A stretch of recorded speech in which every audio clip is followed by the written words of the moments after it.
آیا ہے نا، تین اس میں ہے، یہ تین طرح کا کہہ لیں آپ اسے. ایک ہے ہمارا کانشیس مائنڈ، ایک ہے سب کانشیس مائنڈ، ایک ہے انکانشیس مائنڈ، جسے ہم اردو میں کہیں تو شعور، تحت شعور اور لا شعور. ہم جب بھی کوئی بات سوچتے ہیں یا بولتے ہیں جیسے ابھی، تو یہ کانشیس مائنڈ سے ریلیٹ ہوتی ہے ہماری بات. ٹھیک ہے، ہم نے جیسے فار ایگزامپل میں نے ان کے بارے میں کچھ غلط سوچا، یا انہوں نے میرے بارے میں غلط سوچا یا اچھا سوچا. اب آپ نے کسی کے بارے میں اچھا سوچا کہ بھئی وہ آدمی بہت اچھا ہے، یا آپ نے برا سوچا کہ وہ آدمی اچھا نہیں ہے، تو آپ نے کانشیس مائنڈ سے سوچا ہے. اب جب تک آپ جاگ رہے ہیں تب تک اس خیال کو آپ بدل سکتے ہیں، چینج کر سکتے ہیں.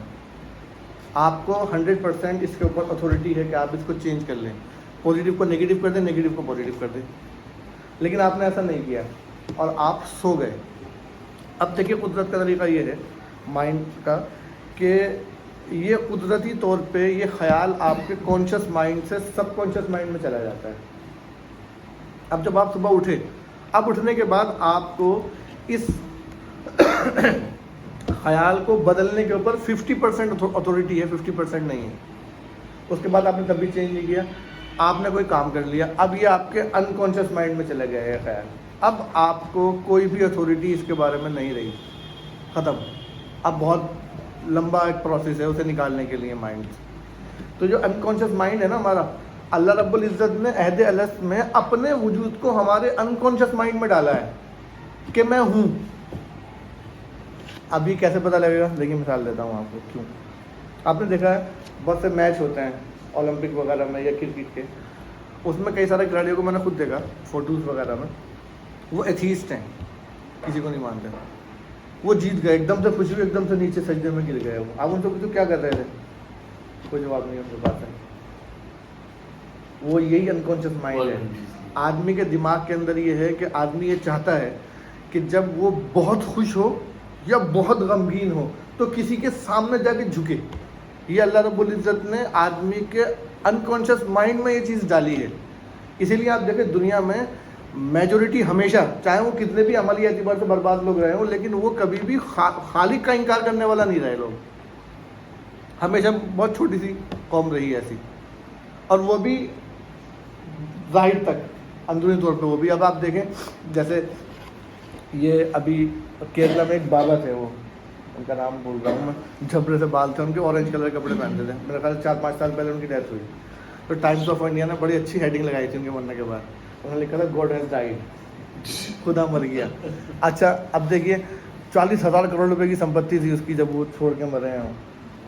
ان کے ماننے والے دیکھیے کون کون تھے ہندوستان کے: سچن تندولکر، مکیش امبانی، امیتابھ بچن. یہ سارے لوگ تو بہت مطلب دنیا انڈیا کو ایک طرح سے وہ کرتے ہیں نا، آن کرتے ہیں ایک طرح سے انڈیا کو. یہ لوگ اس کے فالوورز تھے. کیوں؟ اس کی وجہ دیکھیے یہ ہے کہ دو طرح کا خدا ہے دنیا کے اندر. ایک خدا وہ ہے جسے ماننے کے بعد آپ کو اس کی باتیں بھی ماننی پڑتی ہیں، وہ تھوڑا مشکل ہوتا ہے. جیسے بھئی ہم اللہ کو مانتے ہیں تو پھر اب بہت ساری چیزیں ہیں جو ہم نہیں کر سکتے، غلط کاموں سے منع کریں تبھی مانا جاتا ہے اسے. اور پھر اس کے بعد نماز پڑھتے ہیں تو ہمارا وہ جو ہم سجدہ کرتے ہیں نا، تو وہ جو ایک اٹیچمنٹ ہے ہمارا جو اللہ رب العزت نے ڈالا ہے وہ وہاں سے فلفل ہو جاتا ہے. اب ان لوگوں کو بھی چاہیے وہ، تو انہوں نے گاڈ مین بنا لیے. اب یہ اپنی جو باتیں ہیں نا وہ ان سے جا کے شیئر کرتے ہیں، انہی کے ساتھ میں جا کے جھکتے ہیں. ادھر سے کیا کرنا ہے؟ کچھ بھی نہیں کرنا ہے، خالی پیسے دینا ہے. تو وہ سیٹسفیکشن بھی ہو جاتا ہے، اور کیا کہتے ہیں ان کا بھی فائدہ ہوتا ہے، ان کا بھی فائدہ ہو جاتا ہے. تو یہ ہوتا ہے گاڈ مین کا جو تصور ہے، وہ اسی وجہ سے ہے. کیونکہ جب صحیح خدا کا تصور نہیں آئے گا تو فالس خدا جو ہے گاڈ ہے اس کا تصور آئے گا، وہ آنا لازمی ہے. آدمی اسی وجہ سے دیکھیے پتھر کو پوچھتا ہے، اسے صحیح تصور نہیں، پتھر کو پوچھے گا وہ، کیونکہ اس کے اندر جو جذبہ ہے وہ اس کو بہرحال پورا کرنا ہے. تو یہی اللہ رب العزت کہہ رہے ہیں کہ جو لوگ مجھے نہیں بھی مانتے نا وہ بھی مانتے ہیں ایکچولی. تو ہم نے یہ الحمدللہ کہہ کے ان کے لیے ہم نے بات کی.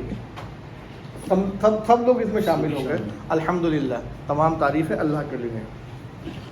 اس کے بعد دیکھیں ایک چیز اور سمجھ لیں آپ اسی چیز سے آپ کو فائدہ مند رہے گی آپ کی زندگی میں. کبھی کبھی ایسا ہوتا ہے دیکھیے کہ آپ کے محلے میں کوئی صاحب رہتے ہیں, آپ جب بھی ان کا نام سنتے ہیں یا دیکھتے ہیں غصہ آتا ہے, حالانکہ کبھی آپ سے کوئی چھوا نہیں ہے ان کا. کچھ پلیئرس ہوتے ہیں, کھلاڑی ہوتے ہیں, آپ کا کوئی لینا دینا ان سے نہیں ہے, لیکن جب بھی ان کا نام سنتے ہیں دیکھتے ہیں غصہ آتا ہے, حالانکہ اس نے آپ کو کبھی کوئی نقصان نہیں پہنچایا. وجہ کیا؟ وجہ دیکھیے یہی ہے, آپ نے کبھی اس کے بارے میں نگیٹو سوچا اور پھر وہ آپ کے انکانشیس مائنڈ میں چلا گیا. اب جب بھی وہ سامنے آتا ہے غصہ آتا ہے. محلہ میں بہت ہوتا ہے ایسا کہ کسی آدمی کو آپ نے دیکھا, کبھی بات بھی نہیں کیا آپ نے اس سے, لیکن چہرہ دیکھتے ہی غصہ آتا ہے. اس کی وجہ یہ بھی ہو سکتی ہے کہ آپ نے کبھی اسے دیکھا وہ لڑ رہا تھا, کسی کو گالیاں دے رہا تھا, آپ نے سوچا بہت بیکار آدمی, اور وہ امیج بن کے ذہن میں چلی گئی. اب جب بھی وہ آتا ہے یہ امیج دوبارہ سے ریکال کرتی ہے, آپ کو غصہ آنے لگتا ہے. تو یہ پریشانی ہوتی ہے. ایسے ہی دیکھیے ایسا بھی ہوتا ہے کہ آپ کہیں گئے تو آپ کو لگا کہ ایسا پہلے ہو چکا ہے, اور آپ کو یہ بھی پتا ہے کہ آپ فرسٹ ٹائم ایسا ہو رہا ہے, کیونکہ آپ یہاں اس سے پہلے کبھی آئے ہی نہیں ہیں. ہوتا ہے نا, ہوا کبھی ایسا؟ ہوا ہوگا, یاد نہیں. ہوتا ہے, سب کے ساتھ ہوتا ہے, میرے ساتھ بہت ہوتا ہے. وہ دیکھیے کیا ہوتا ہے, جتنے بھی لوگ رات میں سوتے ہیں نا سب خواب دیکھتے ہیں.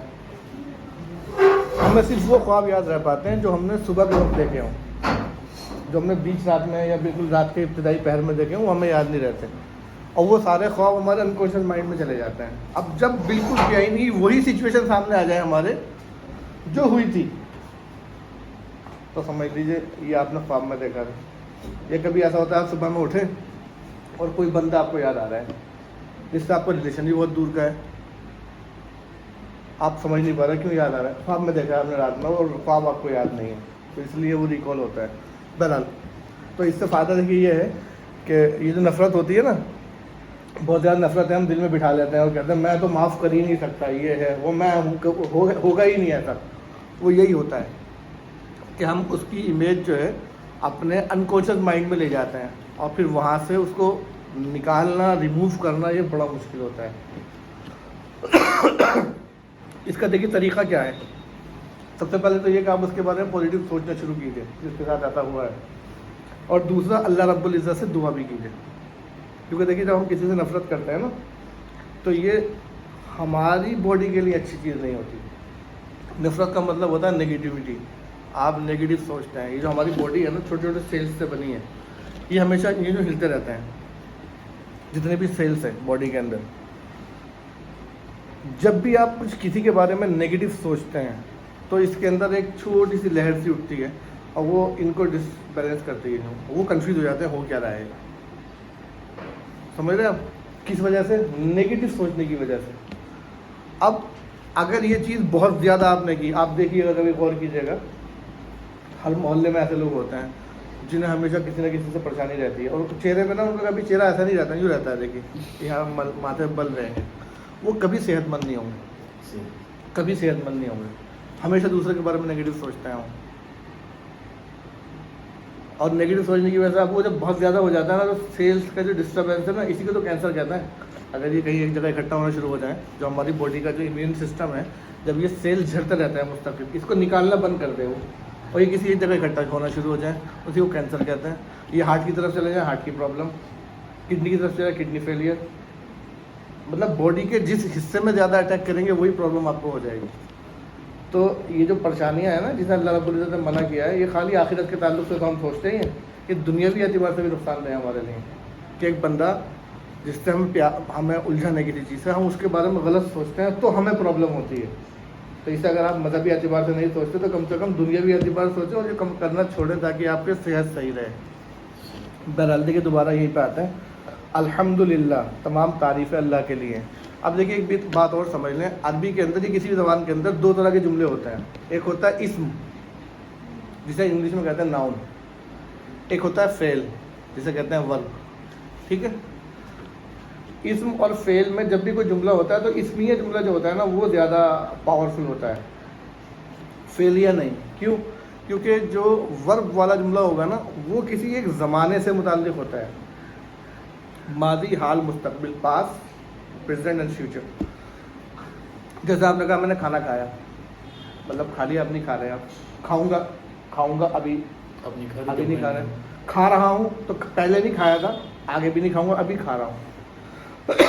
تو اس میں جو جملہ ہے نا وہ بہت لمیٹڈ پیریڈ کے لیے ہوتا ہے. اب جیسے ٹیبل ہے, یہ ناؤن ہے یہ کل بھی تھی, آج بھی ہے, کل بھی ہوگی, ٹھیک ہے نا. عام طور سے قرآن کریم کے اندر جہاں بھی اللہ رب العزت کا ذکر آتا ہے نا تو وہاں اسم کے ساتھ آتا ہے, کیونکہ اللہ کی ذات ہمیشہ ہے, ہمیشہ رہے گی. بندوں کا فعل کے ساتھ آتا ہے کیونکہ نہ ہمیشہ تھے نہ ہمیشہ رہیں گے. یہ بھی ایک دیکھیے قرآن کریم کا معجزہ ہے کہ اس انداز سے اللہ رب العزت بات کرتے ہیں. تو اب دیکھیں, اب یہاں پہ ہم الحمدللہ جو ہے یہ اسمیہ جملہ ہے, ناؤن جسے کہنا چاہیے وہ ہے. تمام تعریف اللہ کے لیے ہیں, پہلے بھی تھیں, اب بھی ہیں, آگے بھی ہوں گی. اب اگر ہم اس کو الحمد کی جگہ فعل استعمال کریں تو دیکھیے کیا مطلب ہوگا. جیسے ہم کہیں احمد اللہ, اس کا ترجمہ ہوگا میں اللہ کی تعریف کرتا ہوں, یا نحمد اللہ, ہم اللہ کی تعریف کرتے ہیں. تو اب جب آپ نے ایک شرط لگا دی تو اس کا مطلب صرف یہ ہے کہ کسی ایک زمانے میں آپ نے تعریف کی. جیسے میں کہتا ہوں میں کرتا ہوں, یعنی میں اس کی کوئی گارنٹی نہیں دے رہا کہ میں نے ماضی میں کی تھی یا مستقبل میں کروں گا, ٹھیک ہے, سمجھ رہے نا آپ. یا اس کو آرڈر کا ایک جملہ لے لیں, احمد اللہ, اللہ کی تعریف کرو, تو دیکھیے اس میں بھی وہ سینس نہیں بنتا جو الحمد میں ہے. وجہ کیا ہے, آپ جب کسی سے کوئی کام کہتے ہیں, جیسے میں نے کہا پانی لاؤ, تو اب میں نے اپنی بات دوسرے سے کہہ دی, اب وہ چاہے تو لائے چاہے نہ لائے.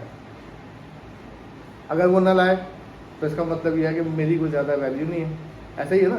تو اگر ہم یہاں کہتے ہیں اللہ تعالیٰ کہتے ہیں میری حمد کرو, تو اب آدمی کی مرضی تھی, چاہے تو کرتا, چاہے تو نہ کرتا. لیکن اللہ تعالیٰ نے یہ نہیں کہا. اللہ نے کہا الحمدللہ, تمام تعریفیں اللہ کے لیے ہیں. آپ تعریف کرو, آپ تعریف مت کرو, اللہ کے لیے تعریف ہے. اگر آپ فعلیہ جملہ استعمال کرتے تو یہ سینس نہ بنتا جو اب بن رہا ہے اس میں, الحمدللہ. سمجھ میں آ رہا ہے. اس کے بعد دیکھیے ایک جملہ اور ہے جو آپ نے قرآن کریم کے اندر بھی ہے, وَلِلَّهِ الْحَمْدِ, یہ بھی ہو سکتا تھا. اس کا ترجمہ ہوتا ہے کہ تعریف صرف اللہ کے لیے ہے. تو بظاہر تو بڑا جامع لگ رہا ہے, صرف اللہ کے لیے تعریف ہے, لیکن یہ بھی صحیح نہیں ہوتا. کیوں؟ کیونکہ دیکھیے قرآن کریم میں جہاں یہ جملہ آیا وَلِلَّهِ الْحَمْدِ, وہاں پہ بات چل رہی ہے کفار مکہ کی, اور کفار مکہ سے یہ کہا جا رہا ہے کہ تعریف صرف اللہ کے لیے ہے اور کسی کے لیے نہیں ہے. تو اگر ہم وَلِلَّهِ الْحَمْدِ یہاں کہتے تو مطلب یہ ہوتا کہ آپ ان لوگوں سے کہنا چاہ رہے ہیں یہ بات جو لوگ اللہ رب العزت کے علاوہ دوسروں کو بھی مانتے ہیں. ان لوگوں سے نہیں کہہ رہے جو اللہ کو مانتے ہیں پہلے. ابھی ہم اب جب الحمد کہا ہم نے تو تمام تعریفیں سب کے لیے آ گئے, سارے لوگ شامل ہو گئے اس میں. وہ لوگ بھی شامل ہو گئے جو اللہ کو مانتے ہیں, اور وہ لوگ بھی جو اللہ کو نہیں مانتے. ایک طریقہ اور بھی ہو سکتا تھا, ہم جو کہتے ہیں وَلِلَّهِ حَمْدٌ, اس کا ترجمہ صحیح آپ سمجھ جائیں گے. اس کا ترجمہ ہوتا کہ کچھ تعریف ہے اللہ کے لیے, تو ویسے ہی سینسلیس ایک دم ہے. تو اس لیے اللہ نے فرمایا الحمدللہ, تمام تعریفیں اللہ کے لیے. تو دیکھیے ایکسپیریمنٹ ہم نے کیا الحمد پہ, کہ جتنے بھی پاسبل ویز ہو سکتے تھے اسے کہنے کے, سارے کر کے دیکھے, اور سب میں کوئی نہ کوئی کمی ہے. تب یہ ہے الحمد, تمام تعریفیں اور شکر اللہ کے لیے. اب دیکھیے آپ حمد کے بعد آگے چلتے ہیں اللہ پہ. بور تو نہیں ہو رہے؟